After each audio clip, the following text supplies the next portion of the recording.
ஓம் அகர முதல எழுத்தெல்லாம் ஆதிபகவன் முதற்றே உலகு கற்றதனால் ஆய பயனென்கொல் வாலறிவன் நற்றாள் தொழார் எனின் மலர்மிசை ஏகினான் மானடி சேர்ந்தார் நிலமிசை நீடுவாழ்வார் வேண்டுதல் வேண்டாமை இலானடி சேர்ந்தார்க்கு யாண்டும் இடும்பை இல இருள் சேர் இருவினையும் சேரா இறைவன் பொருள் சேர் புகழ் புரிந்தார் மாட்டு பொறிவாயில் ஐந்தவித்தான் பொய்த்தீர் ஒழுக்க நெறி நின்றார் நீடு வாழ்வார் தனக்குவமை இல்லாதான் தாழ் சேர்ந்தார் கல்லால் மனக்கவலை மாற்றலரிது அறவாழி அந்தணன் தாழ் சேர்ந்தார் கல்லால் பிறவாழி நீந்தலரிது கோளில் பொறியில் குணமிலவே எண் குணத்தான் தாளை வணங்காத்தலை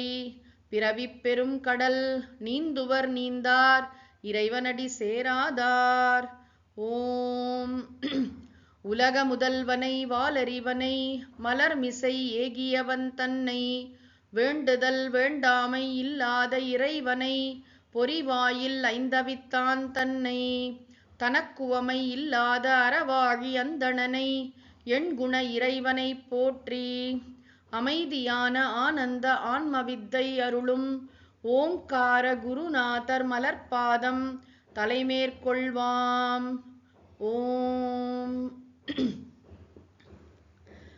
அனைவருக்கும் வணக்கம்.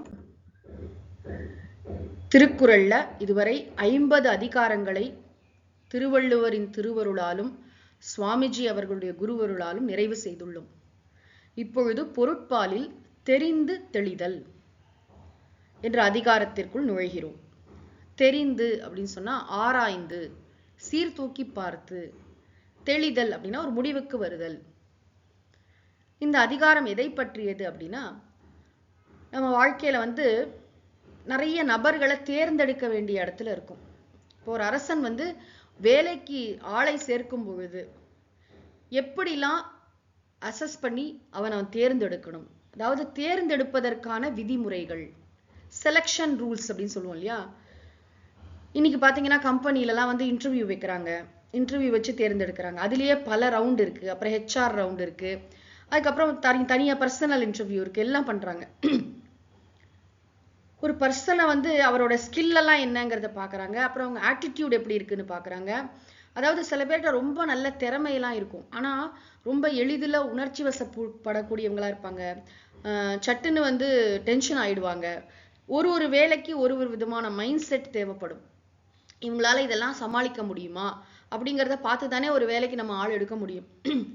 அதெல்லாம் கவனிப்பாங்க. அதுவும் ஒன்று ஸ்கில், இன்னொன்று மைண்ட் செட், இன்னொன்று நம்பகத்தன்மை, கிரெடிபிலிட்டின்னு ஒன்று இருக்கு. ரொம்ப உலகத்திலே இன்னைக்கு ரொம்ப கஷ்டமான விஷயம் என்ன அப்படின்னா, திறமையெல்லாம் இருக்கும், சாமர்த்தியம் இருக்கும், அது இருக்கும், எல்லாம் சமாளிப்பாங்க. ஆனால் நம்பலாமா அப்படிங்கிறது ஒரு பெரிய கேள்விக்குரியதா இருக்கு. எவ்வளவுதான் நீங்க ஏஐ வந்துடுச்சு, அது வந்துடுச்சு, நம்ம டிஜிட்டல் வேர்ல்ட்ல இருக்கோம்னு சொன்னா கூட இந்த ஒரு அடிப்படை விஷயம் நம்பகத்தன்மைன்னு, ஒரு பர்சனை புதுசா ஒரு ஸ்ட்ரேஞ்சர் கூட நம்ம அவங்கள அவங்களோட ஒரு காரியம் பண்ணணும் அப்படின்னா அவங்கள எவ்வளவு தூரம் நம்புறது, எப்படி நம்பணும், நம்பின பிறகு என்ன பண்ணணும், இந்த மாதிரி விஷயங்கள் ரொம்ப முக்கியம்.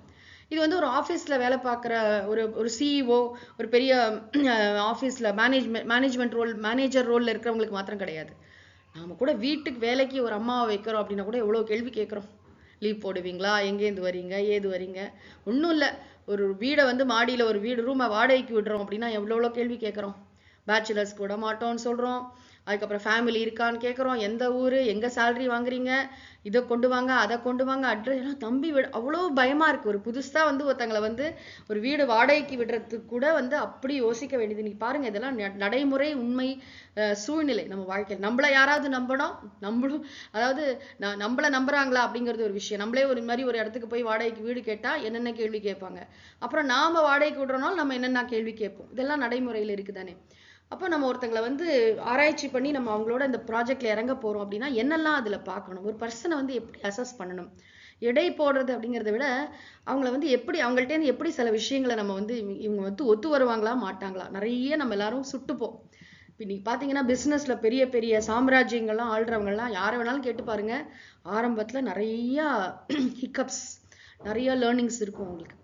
நிறைய கையை சுட்டுட்டு இருப்பாங்க. நிறைய லாஸுக்கு காரணம் வேற யாரோ இருக்கும்.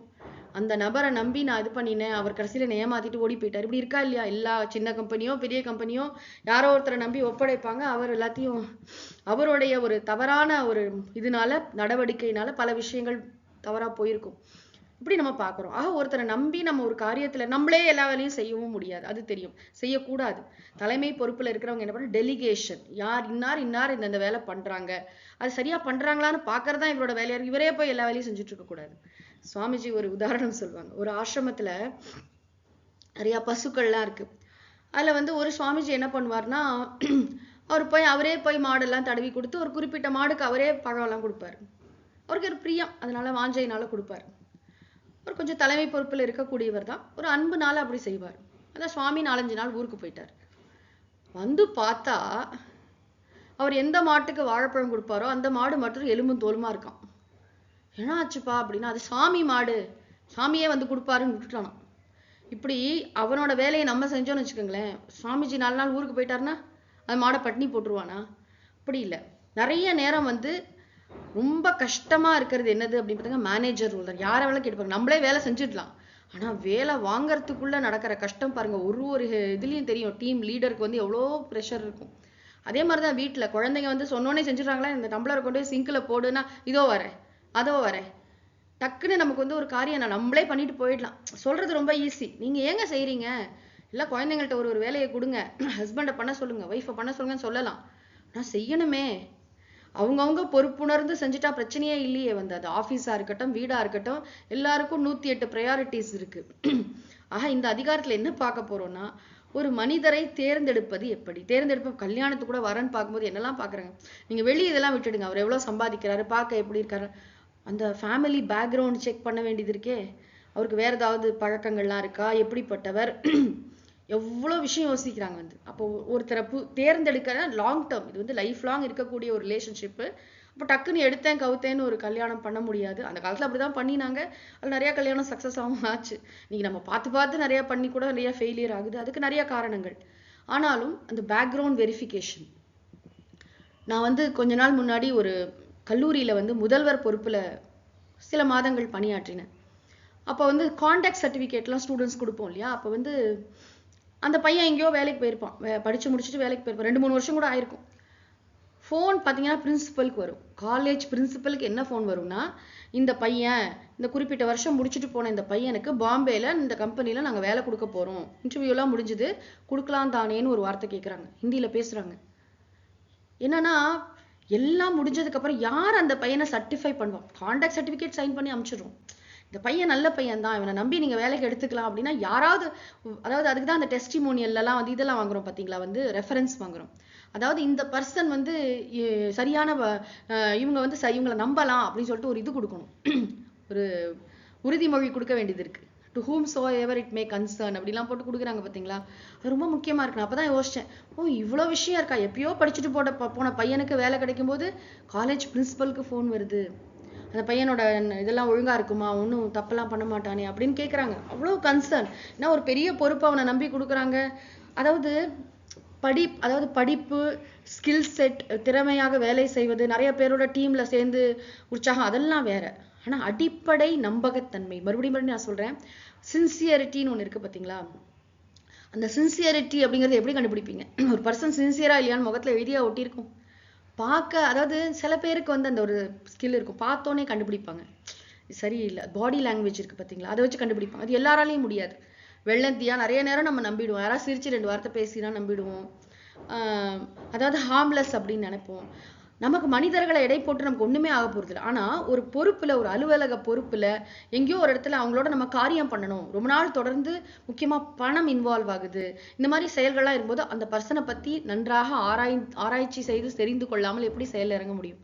இன்னைக்கு பாத்தீங்கன்னா நம்ம ஹோட்டல்ல போய் ரூம் போட்டு தங்குறோம்னா ஐடி கார்டு கேட்கறாங்க. நம்ம டெரரிஸ்டா கூட இருக்கலாம், அவனுக்கு எப்படி தெரியும்? 2000 ரூபாய் கட்டினா நீ தங்கலாம்னு சொல்ல முடியாது. ஆதார் கார்டு எடு, அது எடு, இது எடுங்கிறாங்களா இல்லையா? நாட் ஒன்லி ஹோட்டல்ஸ், நீங்க எந்த இடத்துல போய் தங்கினாலும் ஐடி ப்ரூஃப்ங்கிறது அவ்வளோ இம்பார்ட்டன்ட் விஷயமா இருக்கு வந்து. ஏன்னா நம்பகத்தன்மை, அதுல ஃபேக்கெல்லாம் இருக்குங்கிறதுலாம் வேற விஷயம். ஆனா அடிப்படையில எப்படி ஒரு பர்சனை நம்புறது? ஒரு ராத்திரி ஒரு ஹோட்டல் ரூம்ல தங்க வைக்கிறதுக்கே அப்படி யோசிக்கிறான். நம்ம வந்து அவனோட சேர்ந்து ஒரு 10 வருஷம் ப்ராஜெக்ட் பண்ணணும் அப்படின்னா எவ்வளவு யோசிக்கணும். அதுதான் இன்டர்வியூ அப்படின்னு ஒன்று இருக்கு பார்த்தீங்களா? இன்டர்வியூவில் என்னெல்லாம் கவனிக்கணும் அப்படிங்கிறத இந்த அதிகாரத்தில் திருவள்ளுவர் சொல்ல போறார். நம்ம அதிகாரத்துக்குள்ள நுழைந்து விட்டு பார்க்கலாம். முதல் குறள். அறம் பொருள் இன்பம் உயிரச்சம் நான்கின் திறந்தெறிந்து தேரப்படும்.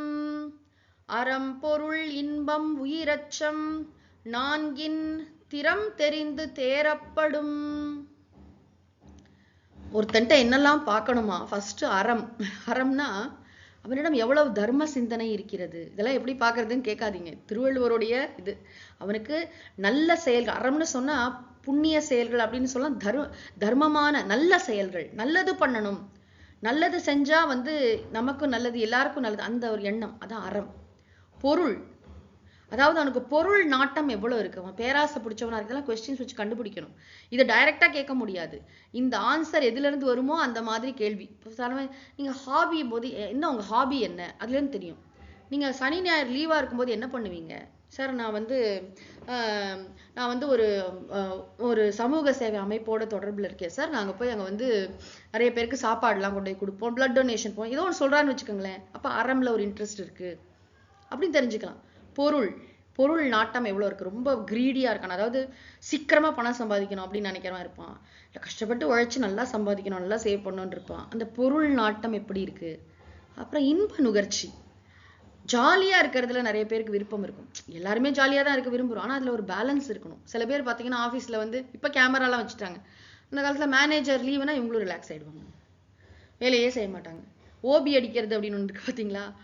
அதுக்கப்புறம் எல்லாத்தையும் சேர்த்து வச்சு பண்ணுறது. அந்த இன்பம்னா என்னென்னா கடமையை விட்டு விட்டு வேறு ஏதோ ஒரு ப்ளஷரில் ஈடுபடுறது. சும்மா சில பேர் பார்த்தீங்கன்னா கேன்டீனே கதின்னு இருப்பாங்க. சில பேர் வேலை செய்கிற மாதிரி ஒரு பிம்பத்தை காமிச்சிட்டே இருப்பாங்க, விஷயமே ஒன்றும் நடக்காது. இன்னைக்கு பார்த்தீங்கன்னா ராத்திரி பகலும் எல்லாரும் ஒர்க் ஃப்ரம் ஹோம் பண்ணுறாங்க. காரியம் நடந்துதான் சரி அப்படிங்கிறோம். அந்த இழுத்து சில பேர் பார்த்துருக்கேன் நான். ஒரு 2 நாளில் முடியிற வேலையை 20 நாள் இழுப்பாங்க. தீர்க்க சூத்திரத்தான்னு பேர். அதுக்கு காரணம் அவங்களுக்கு வேற ஏதோ ஒன்றில் அவங்க பிஸியாக இருக்காங்க. படமா பார்த்து தள்ளுவாங்க, வேற எங்கேயாவது சுத்தின்னு இருப்பாங்க. இதுல நாட்டமே இருக்காது. உட்காந்தாங்கன்னா 2 நாள் வேலை செய்ய முடியாது அவங்களால. இன்பம்னா வேற புலன் நுகர்ச்சி நாட்டம். அது அளவா இருந்ததுன்னா ஓகே, நான் ஒரு திருமணம் செஞ்சுக்கணும், குழந்தை பெற்றுக்கணும், தர்மமா குடும்பம் நடத்தணும், இந்த வேலையை டிஸ்டர்ப் பண்ணாத மாதிரி இன்பம் இருக்கணும். இப்ப 4வது ரொம்ப முக்கியமானது உயிர் அச்சம். உயிர் பயம் இருக்கா? 4 அதாவது நான் உயிரோட இருக்கணும் அப்படி. இந்த உயிர் அச்சம் நம்ம எல்லாருக்கும் தானே இருக்குது. ஒரு மேட்டரான்னு கேட்பீங்க. இதை வரேனா 4 அறம் பொருள் இன்பம் உயிரச்சம் 4 திறம் தெரிந்து தேரப்படும். இது 4ஐயும் நன்றாக ஆராய்ச்சி செய்து பார்த்து தேரப்படும்னா அவனை நீங்க செலக்ட் பண்ணிக்கலாம். உயிர் அச்சம்னு திருவள்ளுவர் ஏன் போட்டார் தெரியுமா? இப்ப டெரரிஸ்டுக்கெல்லாம் உயிர் அச்சமே கிடையாது. நீங்க பாருங்க, அவன் உயிரே கொடுக்க ரெடியா இருக்கான். ஏன்னா அவன் வேற என்னமோ ஒன்று அவனுக்கு கிடைக்க போகுதுன்னு நம்புறதுனால.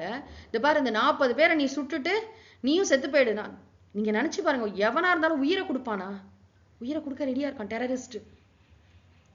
அது நெகட்டிவா. நம்ம ஆர்மி சோல்ஜர்ஸ் அவங்களுக்குலாம் உயிர் அச்சம், அதாவது ஜோஷ் அதோட போய் நிக்கிறாங்கல்ல அங்க அவங்களோட இது எப்படி இருக்கு? தர்மத்தை காப்பாத்துறதுக்கு அங்க போய் நிக்கிறாங்க. பயமா இருந்தா அவன் ஆர்மியில போய் அங்க நிக்க முடியுமா? போருக்கு போக முடியுமா? ஆனா சாதாரணமா நம்ம ஒருத்தங்க வேலைக்கு சேர்க்கும் போது உயிர் பயம் இருந்ததுன்னு வச்சுக்கோங்களேன், தப்பு தண்டாலாம் போக மாட்டாங்கன்னு அர்த்தம். இது நான் சொன்னது 2 எக்ஸ்ட்ரீம். டெரரிஸ்டுக்கும் பயம் இருக்காது, ஆர்மி சோல்ஜருக்கும் பயம் இருக்காது. சாதாரணமா ஒருத்தனுக்கு இந்த உலகத்துல நம்ம சாதாரண ஒரு ஆபீஸ்ல வேலை பார்க்கறவன், ஏதோ ஒரு கம்பெனில வேலை பார்க்கறவனுக்கு உயிர் அச்சம் இருக்கணும். உயிர் அச்சம்னா என்னன்னா, முக்கியமா இதெல்லாம் ஃபேமிலி இருக்கிறது ஒரு முக்கியமா நினைப்பாங்க. ஏன்னா ஃபேமிலின்னு ஒன்று இருந்ததுன்னா ஒரு என்ன சொல்றது, அங்க ஒரு கட்டுப்பாடு இருக்கும். மனைவி குழந்தைங்க கமிட்மெண்ட்ஸ்லாம் இருக்காங்க அப்படின்னா இருக்குன்னா அதுக்கு தகுந்த மாதிரி அவனுக்கு நான் நல்ல ஆரோக்கியமா இருக்கணும், நான் நல்லா சம்பாதிச்சு வேலை பார்த்தா தான் குடும்பத்தை காப்பாற்ற முடியும், குழந்தைக்கு ஃபீஸ் கட்டணும், வீட்டுக்கு வாடகை கொடுக்கணும். இது அதனாலதான் நீங்க பாத்தீங்கன்னா குடும்பத்தோட இருக்கிறது ரொம்ப நல்ல விஷயம்னு சொல்றாங்க. நான் இறக்குறதுனால யாருக்கும் ஒண்ணும் இல்லை அப்படின்னு இருக்கிற அவனை நம்பி நீங்க எதுலையாவது இறங்கினீங்கன்னு வச்சுக்கோங்களேன், அவன் திடீர்னு நாளைக்கு எல்லாத்தையும் போட்டு போயிட்டா என்ன பண்ணுவீங்க? இப்ப இவனுக்கு ஃபேமிலி இருக்கு, அவ்வளவு சீக்கிரம் அவன் இதை விட்டு போக மாட்டான். இதெல்லாம் பாருங்க, மறைமுகமா திருவள்ளுவர் எப்படி யோசிச்சு இந்த விஷயத்த. உயிர் அச்சம்னா உயிருக்கு பயப்படுறானா? ஏன்னா உயிருக்கு இப்ப ஒண்ணும் இல்லை, ஒரு படம் தலைவர் படம் ரிலீஸ் ஆகலன்னு தீ குளிக்கிறேங்கிறான். என்ன அது? அந்த உயிரச்சத்தை வச்சு அந்த மாதிரி ஒருத்தனை வேலைக்கு வச்சு நம்ம என்ன பண்ண முடியும்? நியாயமான இந்த உயிர் அச்சம் கூட இந்த இடத்துல நியாயமானது. அதாவது திருவள்ளுவர் சொல்றாரு இல்லையா, அஞ்சுவது அஞ்சாமை பேதைமை. நான் உயிரோட இருக்கணும், இது பேசிக். இது வந்து அப்ப குடும்பத்துல ஒரு பொறுப்புணர்வு மிக்கவனா இருக்கான். குடும்பத்துல பொறுப்புணர்வு மிக்கவனா இருக்கான் இருப்பவன் வந்து ஓரளவு ஆபீஸ்லயும் பொறுப்புணர்வு மிக்கவனாக செயலாற்றுவான். இப்படி ஒரு கனெக்ஷன் ஏதோ வகையில நம்ம ட்ரை பண்ணி தேர்ந்தெடுக்கணும். அதை தாண்டி நம்ம வினை என்ன பண்றோம் தெரியாது. ஆனா இந்த விஷயங்கள் எல்லாம் நம்ம கவனிக்கணும் அப்படிங்கிறது தெரிகிறது. ஆக அவன்கிட்ட வந்து நல்ல செய்கைகள் எவ்வளவு இருக்கு, அவனோட ருட்டீன் எப்படி இருக்கு. நான் பார்த்திருக்கேன் சில இதுல எல்லாம், இன்டர்வியூல எல்லாம் வந்து அவங்க டெய்லி ருட்டீனே கேட்பாங்க. காலையில எத்தனை மணிக்கு எந்திரிப்பீங்க, என்ன பண்ணுவீங்க, போவீங்க, அதெல்லாம் கூட அறம்ல வரும். பொருள், இன்பம், உயிரச்சம், இதெல்லாம் பல கேள்விகள் கேட்டு அவங்கள்ட்ட இதெல்லாம் தெரிஞ்சுக்கணுமா. உயிரச்சம் நான்கின் திறன் தெரிந்து தேரப்படும். இதெல்லாம் நன்றாக ஆராய்ச்சி செய்து ஒரு மனிதரை நாம் தேர்ந்தெடுக்க வேண்டும். 2வது குறள்.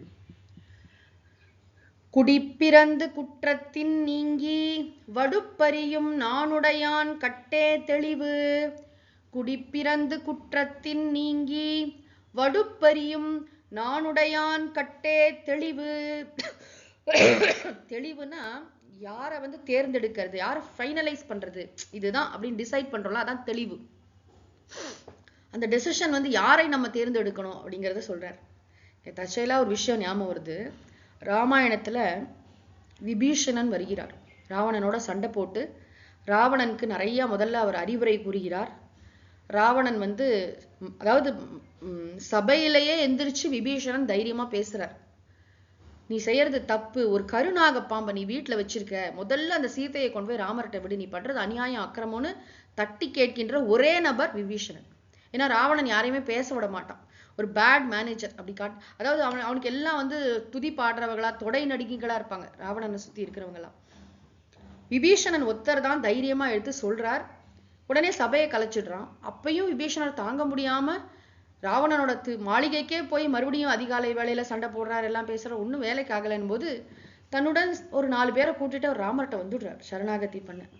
அவர் வந்தது பெரிய விஷயம் தான், ஆனா ராமர் அவரை ஏற்றுக்கொண்டாரா அப்படிங்கிறது எவ்வளவு பெரிய விஷயம். கடற்கரையில எல்லாரும் இருக்காங்க, சுக்ரீவன், அங்கதன், ஹனுமார், ஜாம்பவான் எல்லாரும் இருக்காங்க. அப்ப வந்து 4 பேர் வந்து இறங்கி இருக்காங்க. உடனே சுக்ரீவனுக்கு வந்து ஃபர்ஸ்ட் ரியாக்ஷன் என்னன்னா, ஜிஜோ அவன் ராவணன்ட்டேந்து வந்திருக்கான், அவன் வந்து அவனை சேர்த்துக்க கூடாது. முதல்ல வந்து ஒரு ஆக்ரோஷமான ஒரு ரியாக்ஷன் தான் வருது சுக்ரீவன்ட்டேந்து. வந்து இவர்கிட்ட ரிப்போர்ட் பண்றான். ராமர்கிட்ட ரிப்போர்ட் பண்ணும்போதே சுக்ரீவன் சில விஷயங்கள் சொல்றான். அதாவது எதிரிகிட்டேந்து வரவங்களை நம்ம ரொம்ப ஜாக்கிரதையா கையாளணும், அவ்வளோ ஈஸியா நம்ம இது பண்ணக்கூடாது. ஏன்னா அவங்க ஒரு உள்நோக்கத்தோட கூட வந்திருப்பாங்க, அவங்களே ஸ்பையா கூட வந்திருப்பாங்க. அதனால நம்ம வந்து இவனை அக்செப்ட் பண்றது அவ்வளோ நல்ல விஷயம் இல்லை அப்படின்னு சுக்ரீவன் ஓப்பனாவே சொல்றார். ராமர் இது பொறுமையா கேட்டுட்டு இருக்காரு. ராமர் என்ன சொல்றாருன்னா, நானா முடிவெடுக்க முடியாது, நீங்கெல்லாம் மந்திரிகள் ஒருத்தரும் சொல்லுங்க உங்களோட இதெல்லாம், எல்லாரையும் பொறுமையா கேட்கிற குட் லீடர் பாருங்க. ராமர் வந்து எடுத்துடனே டிசைட் பண்ணல, ஃபர்ஸ்ட் எல்லார்கிட்டையும் அபிப்பிராயம் கேட்கிறார். ஷபரர் அது மாதிரி நிறைய அங்க மந்திரிகள்லாம் இருக்காங்க, ஒவ்வொருத்தரா வந்து சொல்றாங்க ஏன் விபீஷணனை ஏத்துக்க கூடாது அப்படிங்கிறதுக்கு காரணம் சொல்றாங்க. ஏன்னா எல்லாருக்குமே விபீஷணனை வந்து ஏத்துக்க கூடாது அப்படிங்கிறது தான் எண்ணமா இருக்கு. ஏன்னா என்னத்துக்கு இப்ப கூட பாருங்களேன், இந்த அரசியல் கட்சிகள்லாம் எலெக்ஷன் வர சமயம் வந்து கூட்டணி சேர்றாங்க. ஏன்னா பெரிய கொள்கை இதுலயே ஒன்றும் கிடையாது, அந்த ஒரு சீட்டு 2 சீட்டுக்காக அப்படி ஒரு இது நடக்குது. வந்து இவனை சேர்த்துக்கலாமா அவனை சேர்த்துக்கலாமான்னு ஒரே சண்டை. அப்படி இல்லை, ராமர் கிட்ட அவர் விபீஷணன் வந்திருக்காருன்னா சாதாரண விஷயம் இல்லை அது. அப்போ ஒவ்வொருத்தரும் ஒண்ணு சொல்றாங்க. அங்கதன் கூட சேர்த்துக்க கூடாதுன்னு சொல்றான், ஜாம்பவான் சொல்றார். கடைசியா ராமரே ஹனுமார்கிட்ட கேட்கிறார். ஹனுமார் என்ன சொல்றாருன்னா சேர்த்துக்கலாம். ஏன் அப்படின்னா, அதாவது ஜாம்பவான் சொல்றார், இவன் தப்பான நேரத்துல தப்பான இடத்துக்கு வந்திருக்கான், ஆனால் சேர்த்துக்கூடாது அப்படிங்கிறார் ஜாம்பவான். நீங்க ஒரிஜினல் வால்மீகி ராமாயணம் எடுத்து பாத்தீங்கன்னா அப்படிதான் போட்டு. அப்போ ஹனுமார் சொல்றார், இல்ல அவர் சரியான நேரத்துல சரியான இடத்துக்கு தான் வந்திருக்கார். ஏன்னா அவர் வந்து ராவணன் கிட்ட இருக்கிற அதர்மத்தையும் பார்க்கிறார், ராமர் பக்கம் தர்மம் இருக்கிறதையும் பார்க்கிறார், சீர்தூக்கி பார்த்து, அதாவது அவருக்கு எல்லாமே தெரிஞ்சிருக்கு, வாலியையே வதம் பண்ணவர் ராமர்னு தெரியும். அது மட்டும் இல்ல, இவர் வந்து சுக்ரீவனுக்கு பட்டாபிஷேகம் பண்ணி வச்சிருக்கார், எனக்கும் வந்து நல்லது செய்வார் அப்படின்னு அவ்வளவு ஸ்ரத்தையோட வந்திருக்கார் அப்படின்னு ஹனுமார் சொல்றார். அது மட்டும் இல்ல, ரொம்ப முக்கியமான பாயிண்ட் என்ன, ராமர் ஏன் ஹனுமாரோட வியூக்கு வந்து ரொம்ப முக்கியத்துவம் கொடுக்கிறார்னா, இவங்க இத்தனை பேரிலையும் நேரடியாக இலங்கைக்கு சென்ற ஒரே நபர் யார் இந்த இதுல வந்து, இவர்தான் ஹனுமார். அதாவது ரொம்ப டீடைல்டா போய் பார்த்தது. அப்ப அவருடைய அசஸ்மெண்ட் மோர் வேலிட். ஏன்னா ஃபர்ஸ்ட் ஹேண்டா பார்த்திருக்காரு இல்லையா, அவர் வந்து ஒவ்வொரு ராவணனோட வீடு முதற்கொண்டு எல்லா இடத்துக்கும் போயிட்டு வந்திருக்காரு வந்து ஹனுமார். அது மட்டும் இல்ல, அவர் பாடி லாங்குவேஜ் வச்சு சொல்றாரு. ரொம்ப நேரம் ஒருத்தனால வந்து நடிக்க முடியாது. ஹனுமார் சொல்றாரு. ஹனுமார் வந்து எப்படி ஒருத்தர் அசஸ் பண்றாரு பாருங்க. ராமர் அசஸ் பண்றது இருக்கட்டும். ஹனுமார் சொல்றார், இவருடைய இதெல்லாம் பார்த்தா அவர் ஏமாத்துறவர் மாதிரி தெரியல அப்படின்னு சொல்லணும்னா, சும்மா நம்ம கூட சொல்லுவாங்க பார்த்தா ரொம்ப பாவமா இருக்கு, அப்படி இல்லை. ரொம்ப நேரம் வந்து நம்ம நடிக்க முடியாது. நம்முடைய கண்களே காமிச்சு கொடுத்துரும். அதனாலதான் இப்ப குறிப்பு அறிதல்னு அதிகாரம் இங்கேயும் இருக்கு, இப்போ காமத்துப்பால்லையும் இருக்கு திருக்குறள்ல. குறிப்பறிதல்னா நம்ம ஜஸ்ட் பாடி லாங்குவேஜ் வச்சே தெரிஞ்சுக்கிறது. அது ரொம்ப முக்கியம். அமைச்சருக்கு ரொம்ப முக்கியமான ஒரு இது. How is your body language? அதை வச்சு நிறைய விஷயங்கள் நம்ம தெரிஞ்சுக்க முடியும். இப்போ நம்மளே கூட குழந்தைங்களுக்கு சொல்லி தரது உண்டு. நீங்க யார்கிட்டயாவது பேசும்போது அவங்க கிட்ட பொய் சொல்றாங்கன்னு கண்டுபிடிக்க என்ன பண்ண தெரியுமா? அவங்க கண்ணை பார்க்கணும். கண்ணை பார்த்து பொய்யே சொல்ல முடியாது. அவங்க அவாய்ட் பண்ணுவாங்க. அவங்க கண்ணை விட்டுட்டு வேற எங்கேயோ பார்ப்பாங்க. நீங்க திரும்பி திரும்பி அவங்க கண்ணை பார்க்க ட்ரை பண்ணணும். கண்ணை பார்த்து நம்மளால பொய் சொல்லவே நம்மளாலையும் சொல்ல முடியாது. ரொம்ப ரொம்ப அது நீங்க ட்ரை பண்ணி பாருங்க. அப்போ விபீஷணனை பத்தி ஹனுமார் இங்க என்ன சொல்கிறார் அப்படின்னா, அவன் வந்து அவனை ஏற்றுக்கொள்ளலாம் அப்படின்னு சொல்றார். அதுக்கப்புறம் ராமபிரான் வந்து ஹனுமார் சொல்ற பிரகாரம் விபீஷணனை ஏற்றுக்கொள்றான். ராமபிரான் ஒரு படி மேல போயிட்டானா, கடவுளா இருக்கிறதுனால அவ்வளவு நல்ல பெரிய பண்பாளா இருக்கு, அவன்கிட்ட தோஷம் இருந்தா கூட நான் அவனை அக்செப்ட் பண்ணுவேன்னு சொல்றார். அது கடவுளுக்கு தான் முடியும். ஆனா கூட இங்க என்ன விஷயம் அப்படின்னா, ஒருத்தர் அக்செப்ட் பண்ணும்போது, ஒருத்தர் தேர்ந்தெடுக்கும் வேணுமா வேண்டாமா. இப்ப சுக்ரீவன் சொன்னா ஃபைனல், அதான்ப்பா ஃபைனல், என் ஃப்ரெண்டு சுக்ரீவன் சொல்லிட்டா அனுப்பவன அப்படின்னு சொல்லல ராமர் வந்து. ராவணனோட தம்பியாமே. சில சமயம் நம்ம என்ன பண்ணுவோம், ஒருத்தரை பிடிக்காதுனாலே அவங்க சொந்தக்காரங்க எல்லாரையும் பிடிக்காது, ஃப்ரெண்ட்ஸ் யாரையுமே பிடிக்காது, அந்த இதுல இருந்தே வரக்கூடாது, அந்த ஏரியாவே பிடிக்காது, அந்த ஊரே பிடிக்காத ஆள்லாம் இருக்கு. அந்த ஊர்க்காரங்களை பார்த்தாலே எனக்கு அலர்ஜி அப்படி சொல்றோமா இல்லையா? யாராவது ஒரு ஊரை சேர்ந்தவங்க நமக்கு ஏதாவது ஒரு டேமேஜ் பண்ணியிருந்தாங்கன்னு வச்சுக்கோங்களேன், சிஷு எனக்கு அந்த ஊர்க்காரங்கனாலே எனக்கு சரி வராது அப்படிம்போம். அதனாலதான் வால்மீகியே ராமாயணத்துல வந்து மந்தரையை பத்தி, கூனியை பத்தி சொல்லும்போது அவளுடைய அறிமுகம் வர இடத்துல அவ யாருன்னா ஏதோ ஊர்க்காரியாம், எந்த ஊர்னு சொல்லல, ஏதோ ஒரு ஊரை சேர்ந்தவோ. இந்த கைகேயிக்கு வந்து அசிஸ்டண்டா சின்ன வயசுலயே சேர்ந்துட்டா. ஏன்னா எந்த ஊர்னு சொன்னா அந்த ஊருக்கு அவமானம் ஆயிடும் இல்லையா? அந்த ஊரை எல்லாரும் திட்டின்னு இருப்பாங்க. என்னத்துக்கு? வால்மீகியே பிடிக்கல, அவ எந்த ஊர்னு சொல்ல வேணாம் அப்படின்னு வச்சுட்டாரு அப்படிம்பாங்க. அந்த மாதிரி இங்க வந்து ரொம்ப முக்கியம் என்ன அப்படின்னா, ப்ரிஜுடிஸ் இல்லாம ராமர் வந்து ராவணனை எதிரியா பார்க்கல. ராவணன் சீதையை கொடுத்தா யுத்தமே கிடையாது. ராவணனுடைய தம்பிதான், இருந்தாலும் அவனிடம் நல்ல பண்புகள் இருக்கின்றன, அவனை ஏற்றுக்கொள்ளலாம் அப்படிங்கிற முடிவுக்கு எப்படி வர்றார் ராமர்? ஹனுமாருடைய கவுன்சில் எடுத்துக்கிறார், அவரும் பார்க்கிறார், எல்லாம் பண்ணிட்டு தான் டிசைட். விபீஷண சரணாகதிங்கிறது எவ்வளவு முக்கியமான ஒரு கட்டம் ராமாயணத்துல வந்து. அதெல்லாம் நம்ம இணைத்து சிந்தித்து பார்ப்பதற்கு உரியது. இந்த குறள்ல என்ன சொல்றாரு அப்படின்னா, குடி பிறந்து நல்ல ஃபேமிலி பேக்ரவுண்ட். அதாவது இங்க வந்து உயர்ந்த குலம் தாழ்ந்த குலம் அது மாதிரி எதுவுமே இல்லை. என்னது பாரதியார் சொல்வாரே, குல தாழ்ச்சி உயர்ச்சி சொல்லல் பாப்பம், நீதி உயர்ந்த மதி கல்வி அன்பு நிறைய உடையவர்கள் மேலோர், சாதிகள் இல்லையடி பாப்பா சொன்னார பாரதியார். குலத்தாழ்ச்சி, நம்ம உயர்வு தாழ்வு எல்லாம் கற்பிக்க வேண்டாம். திருவள்ளுவர் குடிமையினே பின்னாடி எழுதி வச்சிருக்கார். எல்லா குலத்திலும் உயர்ந்த பெரியவர்கள் உண்டு, நந்தனாரை போல ஒரு அந்தணர் இந்த நாளில் இல்லையேன்னு பாடுவாங்க. அது மாதிரி குடி பிறந்துன்னா நல்ல குடும்பத்துல இருந்திருக்கணும். அதாவது தாத்தா பாட்டி எல்லாருமே நல்ல தர்மத்தில் ஊறியவர்களாக, அதுல இருந்து நமக்கு நிறைய ஜீன்ஸ் வழியா நமக்கு நிறைய தர்மங்கள் வருது என்பதை மறுக்க முடியாது. நம்ம முன்னோர்கள் செய்த வழி வழியாக செய்த விஷயங்கள் வந்து நமக்கு அந்த தர்மங்களும் நமக்கு கூட வரும். இது வந்து எந்த குலமாக இருந்தாலும் சரி, குடிப்பிறப்புனா உயர்ந்த குலம் அது மாதிரி எடுத்துக்கூடாது. நல்ல குடும்பம், அவ்வளவுதான். நல்ல குடும்பம்ங்கிறது எந்த இதுல வேணாலும் இருக்கலாம். குடி பிறந்து அவனுக்குன்னு ஒரு நல்ல ஃபேமிலி பேக்ரவுண்ட் இருக்கு. அப்புறம் குற்றத்தின் நீங்கி, அவன் பேர்ல எந்த ஒரு இதுவுமே இல்லை. இப்ப பாத்தீங்கன்னா பாஸ்போர்ட்லாம் அப்ளை பண்ணோன்னா எவ்வளவு கேட்பாங்க தெரியுமா? உங்க பேர்ல எஃப்ஐஆர் இருக்கா, அது இருக்கா, எவ்வளவு பாக்குறாங்க வந்து. பல விஷயங்கள் கிளியரா இருந்தாதான் உங்களுக்கு வந்து விசா அதெல்லாம் ப்ராசஸ் பண்ணுவாங்க. குற்றத்தின் நீங்கி, இது வரைக்கும் நீங்க ஒன்றும் குற்றம் பெருசா பண்ணியிருக்க கூடாது, குற்றமே பண்ணியிருக்க கூடாது.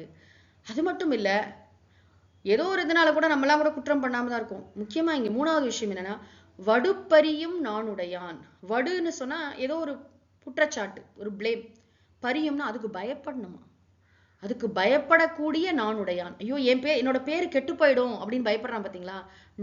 நானுடைமைனே திருக்குறள்ல 10 குறள்.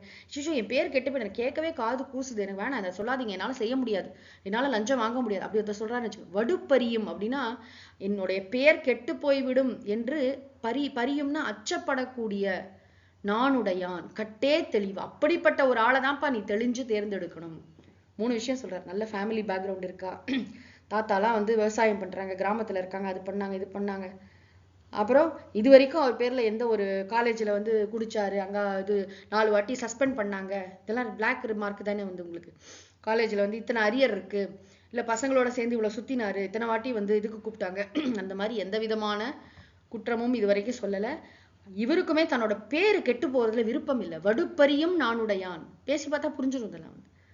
அதாவது சொல்லுவாங்க, ஒரு ஒரு தெருவுல வந்து பயங்கரமான சண்டை நடக்குதுன்னு வச்சுக்கோங்களேன், ஒரு நிறை மாத கர்ப்பிணி பெண் அந்த பக்கம் போவாளா?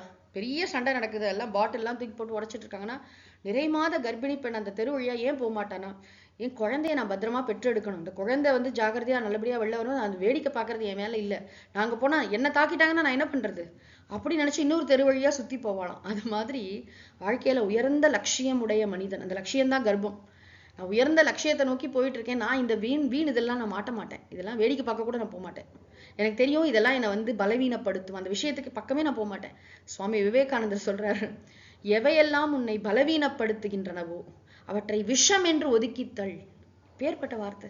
எதெல்லாம் என்னை வந்து பலவீனப்படுத்துமோ, என்னோட பேரு கெட்டு போனா அந்த பக்கம் போக கூட போகாது, ட்ரை கூட பண்ணாத, ஃப்ரெண்ட்ஸு கிண்டல் பண்ணா கூட போகாது, உன்னை எவ்வளவு அவமானப்படுத்தினாலும் பரவாயில்ல போகாது, தப்புன்னு தெரிஞ்சா அந்த பக்கம் தலை வச்சு படுக்காது. பசங்களுக்கு சொல்றோம், காலேஜ் பசங்களுக்கு, வடுப்பறியும் நானுடையான் கட்டே தெளிவு, அவனை தான்ப்பா நீ தேர்ந்தெடுக்கணும். நல்ல குடும்பத்துல பிறந்தவனா இருக்கணும், அதாவது நல்ல அப்பா அம்மா, நல்ல ஒரு குடும்ப சூழல் இருக்கணும். அப்புறம் அவன் வந்து குற்றம், அவன் தவறுகள் எதுவும் செஞ்சிருக்க கூடாது, தவறு செய்யவும் பயப்படக்கூடியவனாக நாணுபவனாக இருக்க வேண்டும். அப்படிப்பட்டவனை நாம் தேர்ந்தெடுக்கலாம். அடுத்த குறள்.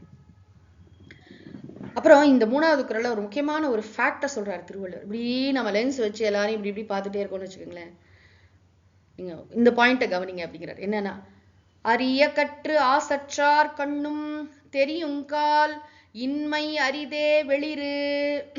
அரிய கற்று ஆசற்றார் கண்ணும் தெரியுங்கால் இன்மை அரிதே வெளிறு. அரிய கற்று, அரிய பல நூல்களை கற்றிருக்கார், பெரிய பண்டிதர்ப்பா, மகாமகோபாத்தியாய, நிறைய படிச்சிருக்கார், பெரிய பெரிய சாஸ்திரங்கள்லாம், பெரிய தமிழ் புலவர் அப்படின்னு வச்சுக்கலாம், பெரிய சயின்டிஸ்ட், நிறைய படிச்சிருக்கார், ஐஐடியில பெரிய ஆளு அப்படிலாம் வச்சுக்கலாம். அரிய கற்று, அரிய பல நூல்களை கற்று ஆசற்றார், ஆசற்றார்னா குற்றமற்ற, கண்ணும் அவரிடத்திலும், நிறைய படிச்சு கொஞ்சம் கூட குற்றமே இல்லாத ஒருத்தர்கிட்ட கூட தெரியும் கால், கொஞ்சம் கிட்டக்க போய் ஆராய்ச்சி பண்ணி பார்த்தீங்கன்னா வெளிறு இன்மை அரிதே. வெளிறுன்னு சொன்னா அறியாமை. இந்த இடத்துல வந்து ஏதாவது ஒரு சில தோஷங்கள், அதாவது அது மாதிரி ஒரு குற்றம் இல்லாத தன்மை என்பது அரிது, ரொம்ப ரேர்ப்பா. அதாவது என்ன சொல்ல வராரு இந்த குறள்ல அப்படின்னா, மிஸ்டர் பர்ஃபெக்ட், மிஸ் பர்ஃபெக்ட் அப்படின்னு யாரும் இந்த உலகத்துல கிடையாது. நிறைய படிச்சிருக்கலாம், குற்றம் இல்லாதவரா இருக்கலாம், ஆனா கிட்ட போய் நம்ம ரொம்ப ஆராய்ச்சி பண்ணி பார்த்தோன்னா அவங்களுக்கு அது வரல அப்படின்னு சில விஷயங்கள் நமக்கு தெரியும். வெளிறு இன்மை அரிதே. வெளிறு இன்மைனா அறியாமை இல்லாத தன்மை என்பது ரொம்ப ரேர் தான். என்னன்னா, எல்லார்கிட்டையும் ஏதோ சில குறைகள் இருக்கும், பர்ஃபெக்ட்னு யாரும் கிடையாது, எல்லார்கிட்டையும் சில குறை நிறைகள் இருக்கும். ரொம்ப கஷ்டம் என்ன அப்படின்னா, இந்த பெரிய குருமார்கள்ட்டெல்லாம் நம்ம வந்து சேவை பண்ணும்போது என்ன ஆகும்னா, அவங்கள்ட்ட இருக்கிற சின்ன சின்ன விஷயங்கள்லாம் பார்த்து ஆன்னு பார்த்தோம், அப்படி இல்லை, அவங்களோட உயர்ந்த ஞானம், அதை நம்ம பார்க்கணுமே தவிர, மனித ஹியூமன் இதுன்னு சிலதெல்லாம் இருக்கு. அதாவது ஒரு ஹியூமன் பீயிங்கா சில நேரம் கோவப்படுவாங்க, எரிச்சல் படுவாங்க, பேசுவாங்க, அதை ஒரு பெரிய விஷயமா அப்ப நம்ம எல்லாரையும் எப்படி எதிர்பார்க்கிறோம்னா அவங்க அப்படியே பெர்ஃபெக்டா இருக்கணும், இருக்க முடியாது. அந்த மாதிரி வந்து ஏன்னா நம்ம இதுக்கு பின்னாடி ஒரு விஷயத்தை நம்ம புரிஞ்சுக்கணும். சாஸ்திரங்கள் சொல்கின்றன, நம்ம வந்து நம்முடைய மனம், உடல், இந்த பிரபஞ்சம் எல்லாம் 3 குணங்களால ஆயிருக்கு. சத்வகுணம், ரஜோகுணம், தமோகுணம், மாயையின் 3 குணங்களுடைய கலவை தான் இது. சத்வகுணம்னா என்ன? தெளிவு, நல்ல ஒரு அமைதி, அதெல்லாம். ரஜோகுணம் ஓங்கி இருந்தா எப்படி இருக்கும்னா ஒரே பரபரப்பு, படபடப்பு, டென்ஷன். தமோகுணம் ஓங்கி இருந்தா ஒரே மந்தத்தன்மை, குழப்பம், மயக்கம், அதெல்லாம். இது 3மே நம்ம எல்லாருக்கும் தினப்படி வந்துட்டு போயிட்டு இருக்கா இல்லையா? நம்ம எல்லா நேரமும் கிளாரிட்டியோடவா இருக்கும்? பெரிய மகான்லாம் கூட அப்படியே இருப்பாங்களா? அப்படி கிடையாது, அவங்களுக்கும் தூக்கம் வரும். அப்படின்னா தமோகுணம். ராத்திரி 10 மணி ஆச்சுன்னா எல்லாருமே தூங்குறோம். எல்லாருமே சில நேரம் வந்து ஏன்னா நம்ம சாப்பிட்ற சாப்பாடு, நம்முடைய சூழல்கள், நம்முடைய வினை பயன்கள், எத்தனையோ விஷயம் பின்னி பிணைஞ்சிருக்கு. அதனால அப்படியே நம்மளோட எதிர்பார்ப்பை சேஞ்ச் பண்ணிக்கணும். நம்ம வந்து நம்ம லைஃப்ல சில பேர் ஆதர்ஷ புருஷர்களா வச்சிருப்போம், மென்டார்ஸ்ன்னு சொல்லுவாங்க, ரொம்ப கிரேட்டு, சான்ஸே இல்லைன்னா. இப்ப சுவாமி விவேகானந்தரோட இருந்தவங்க எல்லாம் ரொம்ப அழகா இதை ரெக்கார்ட் பண்ணியிருக்காங்க. ஹியூமன் சைட் ஆஃப் சுவாமிஜி அது ரொம்ப முக்கியம். ஒரு சாதாரண மனிதராக, ஒரு குழந்தையாக அவர் பார்த்தீங்கன்னா லெட்டர்ஸ்லாம் நிறைய இடத்துல வந்து மனசு விட்டு வருத்தத்தை பதிவு பண்ண. ஐயோ அவர் என்ன அஜ்ஞானியான்னு கேட்கக்கூடாது, பெரிய ஞானி. ஆனா ஒரு பர்டிகுலர் இஷ்யூ அவர் எப்படி அட்ரஸ் பண்றாரு, அவர் எப்படி பாக்குறாரு, அந்த நேரத்துல அந்த கடுமை தேவைப்படும். ஒரு பர்சன்ட் அப்படி பேச வேண்டியது இருக்கும். அதை வச்சு நம்ம ஜட்ஜ் பண்ணக்கூடாது அவர் ஞானியா அஜ்ஞானியான்னு சொல்றது நம்ம வேலை இல்லை. நாம ஞானின்னு சொல்றதுனாலயோ அஜ்ஞானின்னு சொல்றது விவேகானந்தருக்கு ஒன்றும் ஆக போறது இல்லை. என்ன புரிஞ்சுக்கணும்னா, எல்லா மனிதர்கள்ட்டையும் குறை நிறைகள் இருக்கும். இது ஜஸ்டிபிகேஷன் கிடையாது. நம்ம தெரிஞ்சுக்கணும் இந்த விஷயத்தை. அதான் பெர்ஃபெக்ட் பர்சனை தேடாதப்பா. இப்ப கல்யாணத்துக்கே பாத்தீங்கன்னா தேடுறாங்க தேடுறாங்க தேடுறாங்க. எவ்வளவு நாள், 40 வயசு 50 வயசு ஆனாலும் இந்த பொண்ணு இந்த பையனை பிடிக்கலங்கிறது, அந்த பையனுக்கு இந்த பொண்ணை பிடிக்கலங்கிறது. ஏன்னா அவங்க மனசுல ஒரு பெர்ஃபெக்ட் பிம்பம் இருக்கு. இப்படிலாம் இருக்கணும் அப்படின்னா அந்த மாதிரி செஞ்சுதான் அனுப்பணும் ஒருத்தது. ரொம்ப கஷ்டம் இல்லையா? அப்போ நம்ம எதிர்பார்க்கறதுல ஏதோ ஒரு 10க்கு ஒரு 4 இருக்கும் 5 இருக்கும், அவ்வளவுதான். அப்போ நம்மளுடைய எதிர்பார்ப்புகளும் ரியாலிட்டியும் எங்க மீட் பண்ணும்?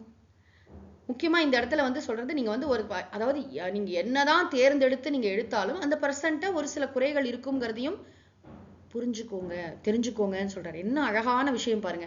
அதாவது நம்ம இன்டர்வியூ எல்லாம் பண்ணி, இப்ப திருவள்ளுவர் சொன்ன மாதிரி முதல் 2 குறளை பத்தி நல்ல ஆராய்ச்சி எல்லாம் பண்ணி குடிப்பிறப்பு எல்லாம் பார்த்து எடுத்துட்டோம். எடுத்த பின்னாடி அவங்களுக்கு என்ன இதுவே தெரியலையே அப்படின்னா இருக்கும். ஒரு சில குறைகள் இருக்கும். மனிதர்கள்ட்ட ஒரு சில குறைகள் இருக்கும். இப்ப ஒரு பெரிய அறிஞர் அப்படின்னு சொல்லிட்டு அவரை கூட்டிட்டு வந்தோம். ரொம்ப அவர் தெரியாத விஷயம், அவருக்கு எல்லாமே தெரியும். ரொம்ப ரொம்ப நல்ல பண்புகள் மிக்கவர். இப்ப திருவள்ளுவர் சொன்ன எல்லா பண்புகளும் அவர்கிட்ட இருக்கு. ரொம்ப சிறந்தவர் அப்படின்னு அழைச்சிட்டு வந்தோம். ஆனா பாத்தீங்கன்னா அவருக்கு கம்ப்யூட்டரே தெரியல அப்படி சொல்ல முடியுமா நீங்க? பெரிய அவர் கம்ப்யூட்டரே தெரியலன்னா அவர் எல்லாம் மைண்ட்ல வச்சிருக்காரு. சூப்பர் கம்ப்யூட்டர் மாதிரி எல்லாம் வச்சிருக்காரு. அவருக்கு நம்மள மாதிரி இப்படி இப்படி தட்டி டைப் பண்ண தெரியலையா இருக்கலாம், ஸ்மார்ட் போன் யூஸ் பண்ண தெரியல, அதனால அவருக்கு தெரியல அப்படின்னு சொல்ல முடியாது. அப்ப 100% பெர்ஃபெக்ட் பர்சன் அப்படின்லாம் நம்ம உலகத்துல யாரையும் பார்க்க முடியாது. அரிதேனா தேட்டையக்காரன் வேற. ரொம்ப ரொம்ப கஷ்டம்ப்பா. அதாவது கொஞ்சம் கூட அதாவது அறியாமை, அந்த ஒரு இல்லாத பர்சனை நம்ம பார்க்கறது ஈஸி கிடையாது இந்த உலகத்துல. அதனால இதை அக்செப்ட் பண்ணிக்கோங்க. இந்த ஒரு விஷயத்தை புரிந்து கொள்ளுங்கள். நம்ம இருக்கிறதுல பெஸ்டா தான் பார்க்க முடியுமே தவிர நம்ம பெர்ஃபெக்ட் எல்லாம் தேட முடியாது. அதுக்குதான் அடுத்த குறள் சொல்றாரு. அப்ப எப்படிதான் தேர்ந்தெடுக்கிறதுனா, குணம் நாடி குற்றமும் நாடி அவற்றுள் மிகை நாடி மிக்க குழல். ரொம்ப ஃபேமஸ் குறள், நம்ம எல்லாருக்கும் தெரிஞ்ச குறள். இப்ப என்னதான் பண்றது? மனிதர்கள் குறை நிறைகளுடன் கூடியவர்கள்னு சொல்லிட்டீங்க. குணம் நாடி, குணம்னா அவங்கள்ட்ட எல்லாம் நல்ல பண்புகள் இருக்குன்னு பாரு. குற்றமும் நாடி, என்னெல்லாம் குறைகள், என்னெல்லாம் அவங்கள்ட்ட தோஷங்கள் இருக்குன்னு பாரு. இதெல்லாம் மைனஸ், இதெல்லாம் பிளஸ். எவ்வளவு பிளஸ் இருக்கு, எவ்வளவு மைனஸ் இருக்கு? ஒருத்தங்களை இன்டர்வியூ பண்ணதுக்கு அப்புறமா எவ்வளவு பிளஸ் எவ்வளவு மைனஸ், அத அவற்றுள் மிகை நாடி, எது நிறைய இருக்குன்னு பாரு. மிக்க குழல், எது நிறைய இருக்கோ அதுபடி அக்செப்ட் பண்ணு. குணம் நிறைய இருந்தா சேர்த்துக்கோ, குற்றம் நிறைய இருந்தா விட்டுடு. அப்போ மனிதர்களை தேர்ந்தெடுக்கும் போது இது ஒரு முக்கியமான ஸ்ட்ராட்டஜியா வச்சுக்கணும். அதுலயும் ரொம்ப முக்கியம் என்னன்னா, நாம எதை டிசைட் பண்றோம், குணம் குற்றம்ங்கிறது நம்மளோட எது கரெக்டா இருக்கணும். சொல்லுவாங்க இல்லையா, மாப்பிள்ள ரொம்ப நல்ல பையன், ரொம்ப ரொம்ப நல்ல பையன், அவர் நல்லா ஒண்ணுமே எந்த கெட்ட பழக்கமும் கிடையாது, எல்லாம் சார் நான் ஒன்னே ஒன்று பொய் மட்டும் சொல்லுவார் அப்படின்னா எப்படி இருக்கும்? பொய் சொல்றது ஒரே ஒரு குற்றம்னாலும் பெரிய குற்றம் இல்லையா? அது ஜாக்கிரதையாக கவனமாக நம்ம இந்த விஷயத்துல நம்ம இறங்கணும். குணம் நாடி குற்றமும் நாடி அவற்றுள் மிகை நாடி மிக்க குழல். நம்ம எவ்வளவு வேணாலும் இந்த குறளை ஆராய்ச்சி பண்ணலாம்.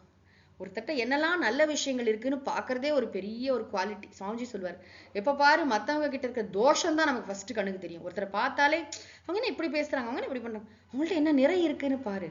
மகான்கள் எப்படி இருப்பாங்களாம், மற்றவங்கள்ட்ட இருக்கிற குறைகளை விட்டுடுவாங்களாம், மற்றவங்கள்ட்ட இருக்க நிறைய தலைமையில தூக்கி வச்சு ஆடுவாங்களாம். பரகுண பரமானு பருவத்தீ கிருத்திய, மலையளவுக்கு பெருசா பேசுவாங்களாம். அப்படி நம்ம எக்ஸாஜரேட்லாம் பண்ண வேண்டாம். நம்ம ஒருத்தர் தேர்ந்தெடுக்கணும்னா ரெண்டையும் பார்க்கணும். எதில் தேருமா தேராதா அப்படின்னா என்னெல்லாம் பிளஸ் என்னெல்லாம் மைனஸ் சீர் தூக்கி பார்த்து, குணம் நிறைய இருந்தா எடுத்துக்கலாம். குணம் நாடி குற்றமும் நாடி அவற்றுள் மிகை நாடி மிக்க குழல்.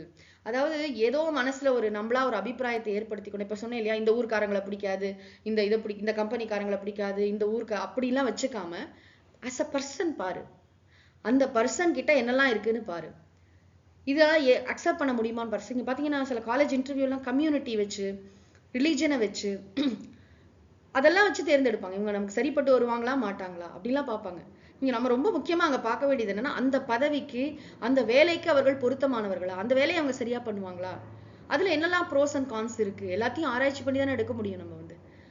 நம்ம ரிலீஜனை சேர்ந்தவங்கிறனாலே எடுக்க முடியாது, நம்ம ரிலீஜனை சேர்ந்தவங்க இல்லைங்கிறதுனாலையும் விடக்கூடாது. என்ன விஷயம் இருக்கு அப்படிங்கிறத ஒரு ஓப்பன் மைண்டோட பார்க்கணுங்கிறத திருவள்ளுவர், ஆப்ஜெக்டிவிட்டி இருக்கிறத இருக்கிற மாதிரி பார்க்க திருவள்ளுவர் நமக்கு கற்றுத்தருகிறார். ஆக இது ரெண்டையும் நம்ம ஆராய்ச்சி பண்ணி பார்க்கணும். அப்புறம் 5வது குறள்ல இன்னும் அழகா ஒரு விஷயம் சொல்றாரு. நம்ம வந்து எப்பயுமே என்ன பண்ணுவோம் அப்படின்னா அவங்க பேச்சை வச்சு நிறைய ஜட்ஜ் பண்ணுவாங்க, எப்படி பேசுறாங்க. பேச்சு இல்லப்பா, இங்க கவனி. பெருமைக்கும் ஏனை சிறுமைக்கும் தத்தம் கருமமே கட்டளைக்கல். பெருமைக்கும் ஏனை சிறுமைக்கும் தத்தம் கருமமே கட்டளைக்கல். கட்டளைக்கல்னா உரசி பார்க்குற கல். அந்த கல்லில் உரசி பார்த்தா இது தங்கத்தோடைய குவாலிட்டி என்னன்னு தெரியுமா, இது நல்ல தங்கமா இல்லை என்ன இது 916 என்னங்கிறது தெரியுமா அந்த காலத்தில். பெருமைக்கும் அப்படின்னா ஒருத்தர் பெரியவர், ரொம்ப ரியலி இஸ் கிரேட், அவனை வந்து ரொம்ப அவனை தேர்ந்தெடுக்கலாம் அப்படிங்கிறதும். ஏனை சிறுமைக்கும், அல்லது இவன் வந்து சரியில்லை, இவனை சேர்த்து இவன்கிட்ட இருக்கிற சிறுமைனா குற்றம் குறையுடையவன் அப்படிங்கிறது. அதுக்கு எதை வச்சு கண்டுபிடிக்கிறது? கட்டளைக்கல்னா எது ப்ரூஃப், அதுக்கு எது ஆசிட் டெஸ்ட் அப்படின்னா தத்தம் கருமமே.